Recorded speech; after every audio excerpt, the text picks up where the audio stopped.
Welcome to the Locked On Titans podcast. I am your host, Tyler Rowland. Titans fans, it is a special Saturday night edition of the Locked On Titans podcast, exclusive to the Locked On Titans YouTube channel. I am excited to dive into something that I was unable to get to throughout the 5 shows during the week of the Locked On Titans podcast, a segment that was left on the cutting room floor. All the news, all the lead up to the game this weekend, just didn't have a chance to get into my season statistical projections and my record and awards predictions for the NFL season. So what I'm going to do tonight with you guys on a Saturday night, we are going to take a look at my, like I said, statistical projections for the Titans. How many touchdowns is Ryan Tannehill going to throw? How many yards is Derrick Henry going to rush for? How many catches are A.J. Brown and Julio Jones going to get?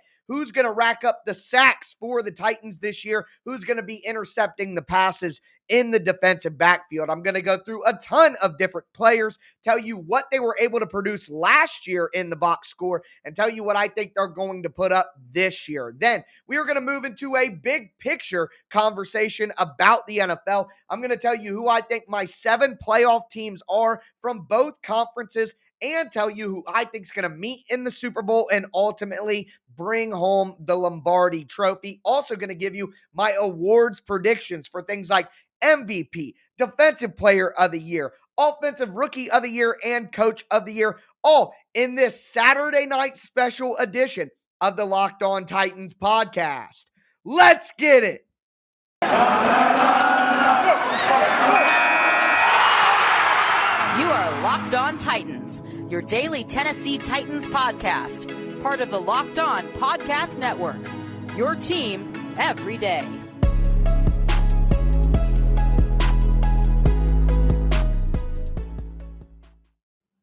Titans fans, I got that Saturday night fever ready to dive into this special Saturday edition of the Locked On Titans podcast. Before we talk my statistical projections for the Titans, just want to remind you guys, I'm going to be putting out daily Monday through Friday Tennessee Titans content on the Locked On Titans podcast and on the Locked On Titans YouTube channel. Make sure that you never miss an episode of the #1 Tennessee Titans podcast in the world by following the Locked On Titans podcast on whatever platform you stream podcasts and subscribing to the Locked On Titans YouTube page, smashing that notification bell so you know when all of my content goes live. Remember, I'm going to have a reaction show to the game tomorrow up on YouTube, just probably a few hours after the game ends. Make sure that you don't miss that. Follow me on social media, on Twitter at TicTacTitans, on Facebook at Locked On Titans Pod as well. But we are going to dive into these statistical projections, and let's start on the offensive side of the ball. We'll start with quarterback Ryan Tannehill. So last year, Tannehill had 3,819 yards, 33 touchdown passes, 7 interceptions, had 65% completion percentage. I think he's going to bump those numbers up. Remember, throughout this episode, while we talk the stats, there are going to be 17 games this year compared to 16 before. So that's automatically going to put a potential bump in the stats. So keep that in mind as we go through. But I think Tannehill is going to increase his passing yards by around 500. He's going to get the 4,312 passing yards, throw for 36 touchdowns, so 3 more than last year, have 9 interceptions, 2 more than last year. I think he's going to take more chances in the passing game, but also the extra game. And then he's going to increase his completion percentage by 3% to 68%. I think the targets are going to be there for him to do so. Derrick Henry in the running game. Last year, of course, the 2,000-yard rusher went for 2,027 rushing yards, 17 rushing touchdowns. That's 5.4 yards per carry. I think even with the extra game, he doesn't get the 2,000 yards this year. I don't think the Titans want him to get that 2,000 yards this year because you don't want him running that much. You hope you can get offense in other ways. So I'm going with 1,736 rushing yards for Derrick Henry, 15 rushing touchdowns, but more efficient, 5.7 yards per carry. So he's going to be more efficient on less carries, still have a great year. Then to the wide receiver duo of A.J. Brown and Julio Jones. Last year, A.J. Brown went for 70 catches, 1,075 yards, and 11 touchdowns. I think he best all of those numbers this year. 84 catches, 1,327 yards, and 13 touchdowns. Julio Jones only played in 9 games last year because he was injured, went for 51 catches, 771 yards, and 3 touchdowns. I think that he doesn't go above and beyond in a major way, but definitely plays more games than 9 and has a bigger impact. I think he gets 73 catches, 1,182 yards, and 7 touchdowns. So big years from the Titans' 2-star wide receivers. Then at tight end, Anthony Firkser with an increased role this year. I think he gets a much better year statistically. He had 39 catches, 387 yards, and 1 touchdown last year. I see 51 catches, 502 yards, and 4 touchdowns this year for the Titans' top 3 receiving options. Now, let's go to the defensive side of the ball. A lot of numbers coming your way. We will move through them quickly. The big overarching take for me, though, the Titans defense will get more sacks. I think they'll come close to doubling the sacks that they had last year. Only 19, second least for any playoff team in the modern era. That's unacceptable. I think the Titans will do a much better job being closer to league average, maybe even a little above league average this year. And they better for all the money that they put towards the defensive line. But Jeffrey Simmons last year, 49 tackles, 3 sacks, 1 forced fumble, 3 tackles for loss. I think this year he gets 63 tackles, 6 sacks. I think he takes a nice big leap there and turns himself into a top 5 interior defensive lineman, 3 forced fumbles, and 8 tackles for loss. Bud Dupree only played 11 games last year for the Steelers, but still had a pretty good year. He had 31 tackles, 8 sacks, 2 forced fumbles, and 8 tackles for loss. I think he gets 48 tackles this year just because he plays much more than he did last year. Now, I don't think he bumps his sacks up all that much. He had 8 last year in 11 games. I think he has 9 this year. The sacks are just going to be spread out. Bud Dupree can have a big impact running stunts, running games, things like that, and open things up for other guys. So that's what I'm counting on from Bud Dupree. 2 forced fumbles, 6 tackles for loss. Then Harold Landry. This is where I expect to see a big jump.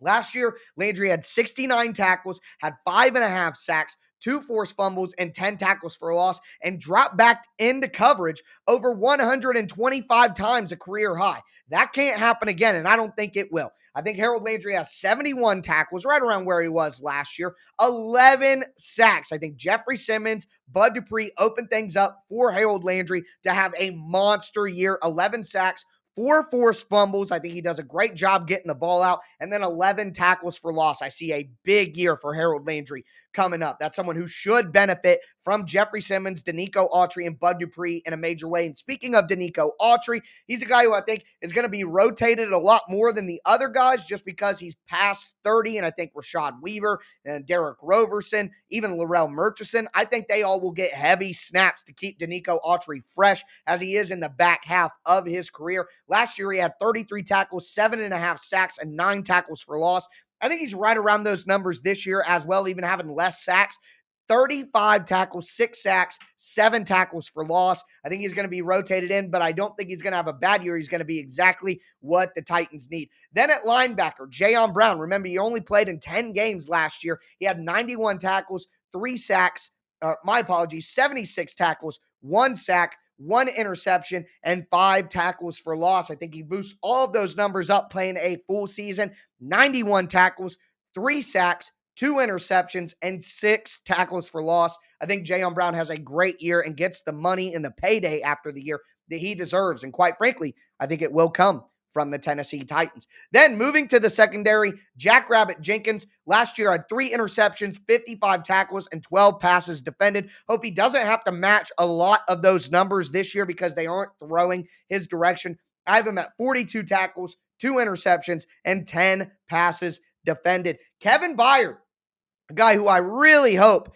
can take a jump, and it's not going to be in the box score because last year he was asked to do way too much. 111 tackles. You don't want anybody in your secondary with more than 100 tackles. 7 passes defended and 1 interception. I think this year he's allowed to play a lot more free, doesn't have as much responsibility, isn't relied on as heavily, has 88 tackles, 3 interceptions, and 8 passes defended. His battery mate and Amani Hooker Obviously, a limited role last year compared to this year. He's going to be a starter. Last year, he had 51 tackles, 4 interceptions. That's pretty impressive. 8 passes defended. I think this year he has 76 tackles or more, but I expect him to play in the back end of the defense a lot as well. 3 interceptions. Teams are going to know about Amani Hooker this year and not throw his way as much, but 10 pass breakups in the process. He's going to make a lot of plays on the ball. I wanted to throw Elijah Molden in here because I think he can be a do-it-all kind of guy for the Titans defense. He played in college last year, so not really a comparison numbers-wise, but I think he ends up with 42 tackles, 1 interception, 2 sacks, and 4 tackles for loss. I do think that Elijah Molden will make a solid impact on the Titans defense. He may be the Titans' most impactful rookie when it's all said and done. But we are going to move forward to kind of my big picture NFL predictions, talk about who I think is going to win each division, who I think the 7 playoff teams are going to be, and talk about some NFL awards as well. Before we get into that, I do want to tell you guys about Built Bar, home of the best tasting protein bars ever. They have a flavor for everyone on BuiltBar.com. All the bars are delicious. They're covered in 100% chocolate. Also, they're healthy for you as well. Low calorie, low sugar, high protein, high fiber. Make sure that you check out BuiltBar.com and use promo code LOCKED15. You'll get 15% off your first order. Once again, that's promo code LOCKED15 at BuiltBar.com.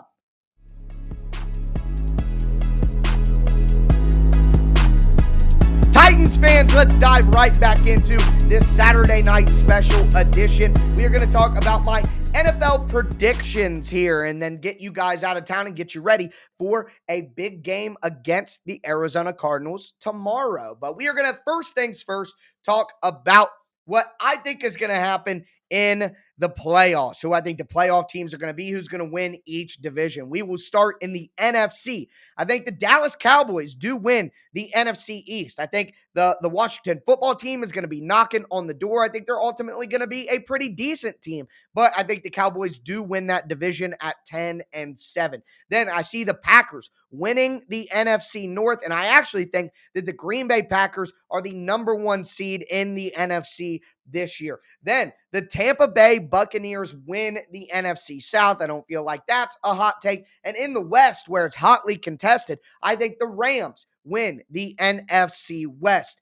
In the wild card in the NFC, I think the Seattle Seahawks and the San Francisco 49ers do find a way to get into the playoffs. And then some love for our guy Arthur Smith. I think the Atlanta Falcons make it into that last wild card spot. So that's how I see the NFC: Packers, Cowboys, Buccaneers, Rams, Seahawks, 49ers, and Falcons. Those are your 7 playoff teams. In the AFC, I think the Buffalo Bills win the AFC East, and I do think that the Buffalo Bills are your #1 seed in the AFC this year with a record of 14-3. Then I think the Cleveland Browns win the AFC North. Congrats, Cleveland, a division title. I think the Titans win the AFC South with a record of 12-5. I think the Kansas City Chiefs win the AFC West. I think their record's going to be between the Titans and the Bills. I think they're going to be about 13-4. Then the wild card teams, I think the Los Angeles Chargers get the top wild card spot, with the New England Patriots also getting a wild card spot. And then finally, I think the Indianapolis Colts do find a way to sneak in that last wild card position.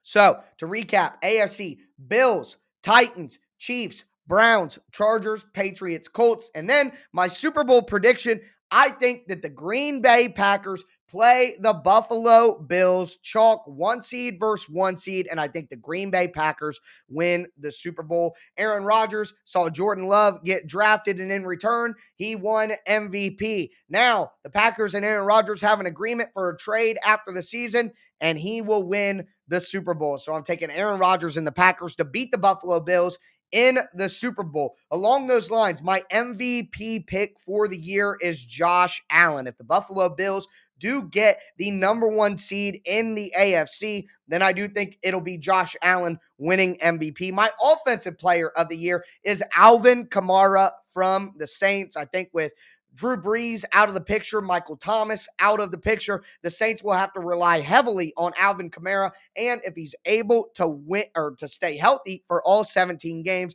I think it's a lock that they'll use him a tremendous amount. And then my defensive player of the year, Myles Garrett. I just think that he's probably the second best defensive player in the NFL behind Aaron Donald, and we're going to see it this year. My offensive rookie of the year is Najee Harris, the running back from the Pittsburgh Steelers. I just think it's a volume thing. He's going to be their number one back. They're trying to run the ball more in Big Ben's, twilight of his career. Give me Najee Harris. And then defensive rookie of the year, I think it's hard to win as a linebacker who doesn't rush the passer, but Micah Parsons from the Dallas Cowboys. I think he's got tremendous talent. He's going to be a starter for them. He's going to be very critical to their success on defense. The Cowboys are probably going to win their division. Parsons already has the eye on him nonstop because of the Cowboys thing and them being on Hard Knocks, and I think he's going to be incredibly productive. A couple of big plays, a touchdown here and there. Micah Parsons is your defensive rookie of the year. Comeback player of the year, I went with Saquon Barkley. I think he's going to stay healthy and be productive, and that'll be enough for him to win that award. And then your coach of the year with the Bills getting the number one seed, and this guy getting second last year in coach of the year voting. I think Sean McDermott, the coach of the Buffalo Bills, will get the coach of the year. So that is my awards predictions. That is my team record and playoff predictions. That is my statistical projections for the Tennessee Titans. That is going to wrap up everything. Do want to remind you guys to make your bets for pro and college football at betonline.ag. Use promo code LOCKEDON when you sign up. You will get a 100% welcome bonus on your first deposit. But that is the Saturday night special of the Locked On Titans podcast. Remember, come back tomorrow night, and I will be here to break down everything that took place in the Titans' first game of the year against the Arizona Cardinals. Subscribe to the Locked On Titans YouTube page. Hit that notification bell. That is going to do it for me today, folks. As always, I am your host, Tyler Rowland, and this was Locked On Titans.